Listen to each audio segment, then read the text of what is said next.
Hey everyone, welcome back to the channel. Today we are diving into something super important, the carbon cycle. Ever wondered where carbon comes from or how climate change is happening? Well, today I will show you how carbon travels around the earth and how we are messing it up. Stick around till the end because I have a fun quiz to test your knowledge. Let's go. What is carbon and why does it matter? Let's start with the basics. What is carbon? Carbon is the first most abundant element in the universe and the backbone of all life. But why should you care?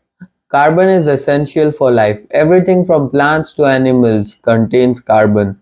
It maintains Earth's climate by balancing temperature. It supports biodiversity. Without carbon, ecosystems would collapse. It powers modern life. Coal, oil, and gas, they are all made of carbon. Basically, carbon is everywhere. But where does it live? Let's find out. Carbon reservoirs. Carbon doesn't stay in one place. It keeps moving. But where does it hide? Carbon exists as CO2 and methane, powerful greenhouse gases that trap heat.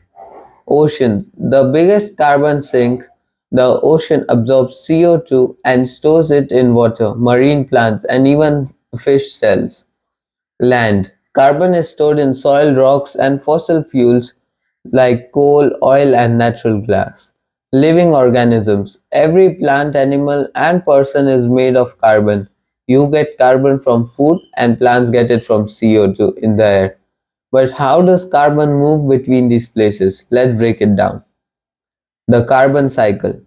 Carbon moves through nature using four main processes. Photosynthesis. Plants absorb CO2 from the air and use sunlight to turn it into food. Respiration. When you breathe out, you're releasing CO2 back into the air.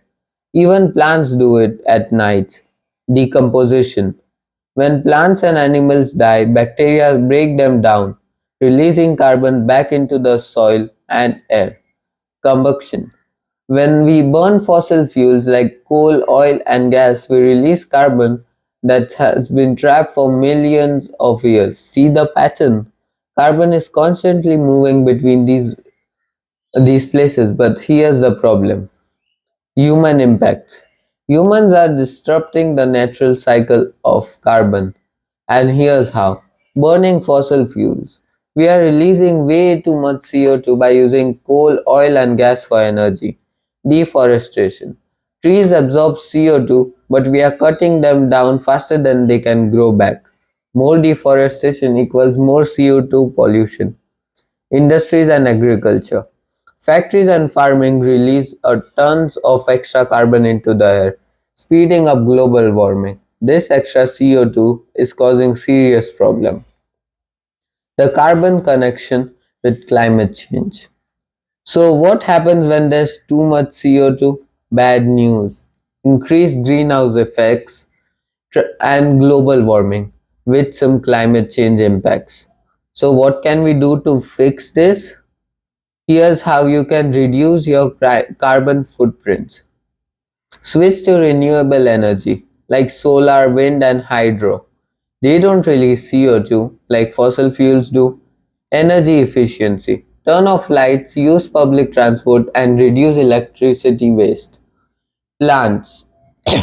You can use plants to reduce CO2.